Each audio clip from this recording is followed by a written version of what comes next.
National family welfare programme 1952 में launch हुआ था। इंडिया, भारत दुनिया की पहली देश था जिसने लॉन्च किया था। शुरू में तो बहुत छोटा सा था, कुछ क्लिनिक्स थे जिसमें लोग जाके फैमिली प्लानिंग के लिए, अपने बच्चे कैसे रोकने हैं, स्पेस करने हैं, ज़्यादा करने हैं, उनके लिए खाली एडवाइस ले सकते थे कैसे क्या करना है। उसके अलावा थोड़ा बहुत एजुकेशन मटेरियल डिस्ट्रीब्यूट कर दिया जाता था। इसके अलावा इस प्रोग्राम में तब लोगों को ट्रेन करते थे कि कैसे ये काउंसलिंग देनी है जो ऊपर है, और रिसर्च कि कैसे हम फैमिली प्लानिंग ये मेथड और डेवलप कर सकते हैं, हम कैसे और बेहतर कम्युनिकेट कर सकते हैं ताकि लोग समझें बात को। बस ये 3 कंपोनेंट थे तब। फिर 1960s में 1960 के दशक में ये लगा कि फैमिली प्लानिंग नहीं तो कुछ नहीं, तो प्लान डेवलपमेंट कंट्री का नहीं हो सकता। इसलिए जो जोर था वो क्लिनिक से उठकर आगे चला गया, जिसको कहते हैं एक्सटेंशन एजुकेशन अप्रोच। मतलब बहुत विगरस एजुकेशन, क्लिनिक से बाहर निकल के लोगों को बताना कि पॉपुलेशन बढ़ती जा रही है, उसको छोटे करने की क्या जरूरत है, और मोटिवेट करना कि वो कम बच्चे करें। उस टाइम पे पॉपुलेशन एक्सप्लोजन हो रही थी, और उसी टाइम पे लिपिज लूप नया इंट्रोड्यूस किया गया, जिसको हम बच्चे रोकने के लिए या बच्चों में डिफरेंस लाने के लिए यूज कर सकते थे। तो इस खुशी में एक पूरा डिपार्टमेंट अलग बना मिनिस्ट्री ऑफ हेल्थ में, और उसका नाम रखा गया डिपार्टमेंट ऑफ फैमिली प्लानिंग 1966 में। अगले 5 साल तक जो फैमिली प्लानिंग डिपार्टमेंट था, इसके लिए जो इंफ्रास्ट्रक्चर बनना था अलग अलग लेवल पे, प्राइमरी हेल्थ सेंटर पे, सब सेंटर पे, फैमिली वेलफेयर अर्बन सेंटर्स पे, और फैमिली वेलफेयर प्रोग्राम के डिस्ट्रिक्ट और स्टेट ऑफिस में जो भी इंफ्रास्ट्रक्चर चाहिए था, लोग चाहिए थे, फैसिलिटीज चाहिए थी, इंस्ट्रूमेंट चाहिए थे, इनको डेवलप करने में टाइम लगा। अगले 5 साल यही किया गया।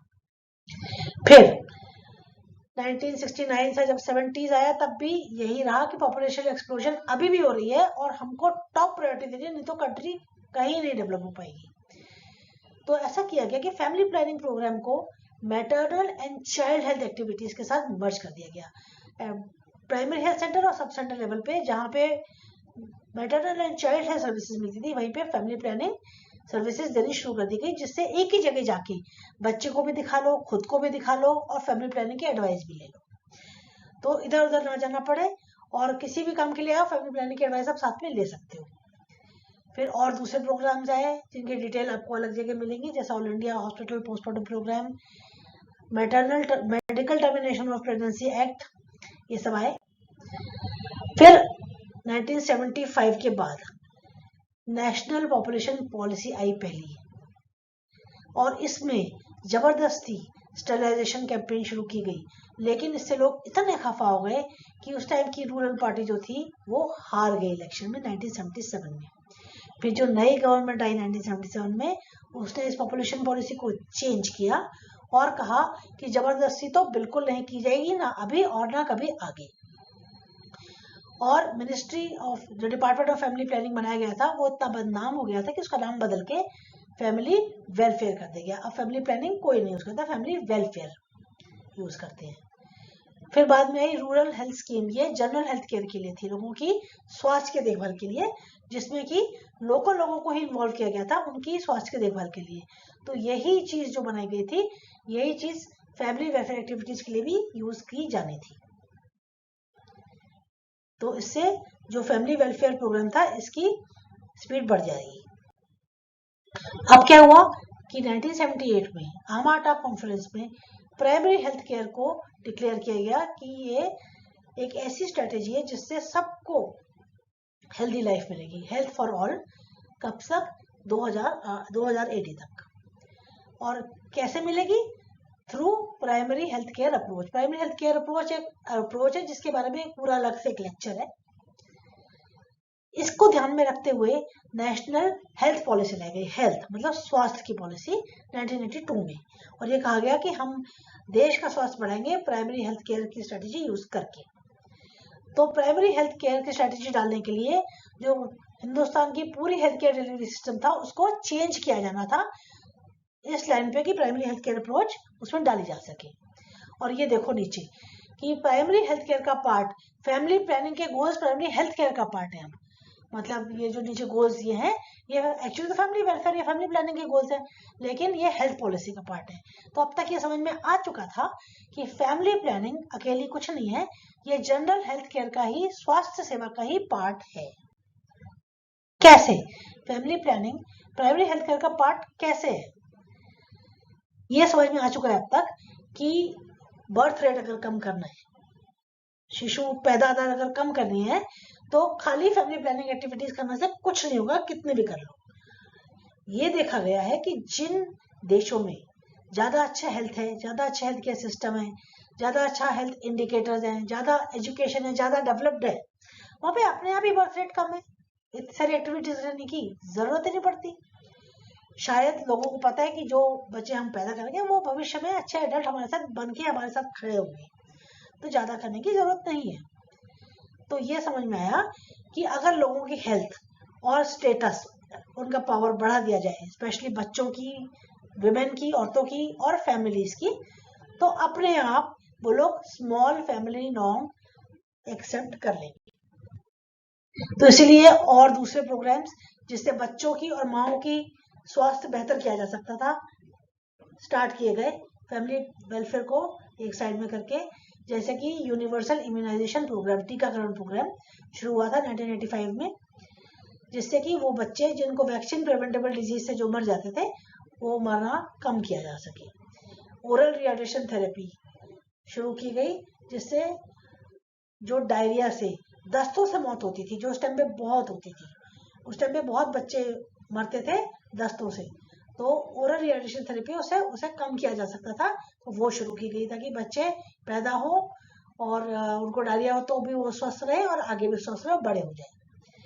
और ये सारे प्रोग्राम फिर बाद में इंटीग्रेट कर दिए गए, किसके under? Child survival and safe motherhood programme के अंदर इंटीग्रेट क्यों कर दिए गए? जिससे कि एक ही ऑफिस सारे प्रोग्राम चला सके, तो कोई भी एफर्ट की डुप्लीकेशन ना हो और खर्चे की डुप्लीकेशन ना हो। फिर ये प्रोग्राम का नाम बाद में RCH कर दिया गया, reproductive and child health programme. और इसके जो बेनिफिशियरीज थे वो थे रिप्रोडक्टिव एज की वुमेन, वो मदर्स जो बच्चों को दूध पिला रही हैं, छोटे बच्चे, एडोलेसेंट बच्चे। और ये इंटीग्रेशन जैसा कि ऊपर मैंने बताया इसलिए की जाती है जिससे कि सारी चीजें एक ही ऑफिस से डायरेक्ट की जाए, सारा खर्चा एक ही ऑफिस में हो, जिससे कि डबल एक्टिविटीज ना हो। फिर आई नेशनल पॉपुलेशन पॉलिसी वर्ष 2000 में। इसमें इसके लिए एक पूरा अलग से लेक्चर है। तो अब जो नेशनल फैमिली वेलफेयर प्रोग्राम है, इसके दो पार्ट्स हैं। पहला रिप्रोडक्टिव एंड चाइल्ड हेल्थ, जिसमें कि ख्याल रखा जाता है, स्कीम चलाई जाती है किनके स्वास्थ्य के लिए? बच्चों के, किशोरों के, औरतों के, प्रेग्नेंट वुमेन के, गर्भावस्था है जिनकी, और दूध पिलाने वाली माओं की। और दूसरा पार्ट है फैमिली प्लानिंग, मतलब पॉपुलेशन स्टेबलाइजेशन के लिए जो चीजें की जाती है, जैसे कि कॉन्ट्रासेप्टिव डिस्ट्रीब्यूट करना, सेफ अबॉर्शन प्रैक्टिसेस, फिर अलग लॉज एंड स्कीम्स जिससे कि स्मॉल फैमिली नॉर्म वालों को प्रमोट किया जा सके, और इन सब के लिए एजुकेशन मटेरियल डेवलप करना, मीटिंग्स करना वगैरह। ये दो पार्ट है RCH और फैमिली प्लानिंग किसके? नेशनल फैमिली वेलफेयर प्रोग्राम के। अच्छा, अब health care organisation, national family welfare programme का ऑर्गेनाइजेशन। हमने देखा कि हेल्थ सिस्टम जो है इंडिया में 3 लेवल पे है broadly, central level, state level, district level. फिर डिस्ट्रिक्ट लेवल के नीचे और चीजें हैं, national, state and district. District के नीचे क्या है? कम्युनिटी हेल्थ सेंटर्स, उनके नीचे प्राइमरी हेल्थ सेंटर्स, सब सेंटर्स, फिर गाँव के लेवल पे, और फिर ऑब्वियसली लोग, पीपल, जिनके लिए सब कुछ हो रहा है। नेशनल लेवल पे ministry of health and family welfare होता है, और minister of state for health and family welfare होता है, और इसको रन करता है मिनिस्ट्री को secretary, ministry of health and family welfare. State level पे यही चीज होती है, state minister of health and family welfare, और डायरेक्टोरेट या department of health and family welfare कौन चलाता है? State health secretary. District level पे कौन देखता है? हेल्थ सर्विसेज को एंड नेशनल वेलफेयर प्रोग्राम को, फैमिली वेलफेयर प्रोग्राम को, collector, district collector and district medical officer. और कम्युनिटी हेल्थ सेंटर पे कौन है? PHC पे कौन है? ये सब एक अलग लेक्चर में, health care delivery in India, उसमें सब कुछ ये दिया है कि इन छोटे लेवल्स पे कौन कौन है जो इंचार्ज है सब चीजों का। लास्ट में विलेज लेवल पे है आशा, जो सारी एक्टिविटीज को, चाहे वो हेल्थ से रिलेटेड हो, चाहे वो फैमिली प्लानिंग से रिलेटेड हो, वो चलाती है। तो यहाँ पे इंटीग्रेशन होता है। ऊपर के लेवल पे नेशनल और स्टेट लेवल पे हमें बड़े बड़े हॉस्पिटल और मेडिकल कॉलेजेस हैं। डिस्ट्रिक्ट लेवल पे डिस्ट्रिक्ट हॉस्पिटल और मेडिकल कॉलेज यहाँ पे भी हो सकते हैं। कम्युनिटी हेल्थ सेंटर या उसके नीचे डिस्ट्रिक्ट के नीचे के लेवल पे सब डिस्ट्रिक्ट हॉस्पिटल है, तालुक हॉस्पिटल है।